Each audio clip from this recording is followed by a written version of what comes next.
Allez, c'est parti. On se retrouve pour une nouvelle recette au airfryer. Après vous avoir montré ma recette de camembert pané au airfryer, eh bien aujourd'hui, je vous propose ma délicieuse recette de palais de chèvre pané au airfryer. Et vous allez voir, il n'y a rien de plus simple et rien de plus rapide. Et je peux vous dire qu'ils sont ultra croustillants et hyper fondants. Pour plus d'idées recettes, abonne-toi à moi, laisse-moi un petit commentaire, ça m'encourage et ça me fait plaisir. Enregistre bien cette vidéo dans tes favoris pour pouvoir la refaire. Et comme d'habitude, tu retrouveras la liste des ingrédients dans le descriptif de cette vidéo. Bon allez, c'est parti, je te montre comment faire. Dans un premier temps, tu vas mettre dans 3 bols différents de la farine, des œufs battus et dans le dernier bol, tu mets de la chapelure de ton choix. Donc moi pour le coup, j'ai utilisé de la chapelure panko puisque je la trouve beaucoup plus croustillante, mais j'ai dû finir mes autres palais de chèvre avec de la chapelure normale puisque j'avais plus de panko. Et dans ton bol de chapelure, tu rajoutes du sel, du poivre et des épices. Moi pour le coup, j'ai mis des épices à l'italienne. Tu prends une bûche de chèvre, tu découpes des tranches d'environ 2 cm d'épaisseur.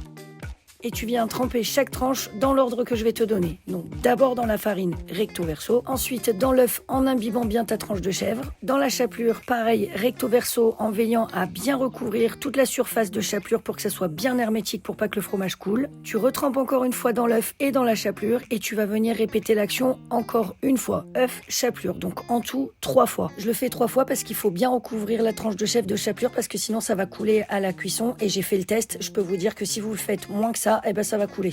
Je répète l'action pour toutes mes tranches de chèvre et petite astuce pour avoir une panure qui ne se décolle pas à la cuisson et qui soit bien croustillante, je les réserve au réfrigérateur pendant 15 minutes. Au bout de 15 minutes, je les place directement dans le bac de mon airfryer et pour les rendre un petit peu plus croustillants, moi ce que je fais c'est que je mets un petit coup de spray d'huile recto verso sur chaque palais et je lance la cuisson pendant 8 minutes à 190 degrés.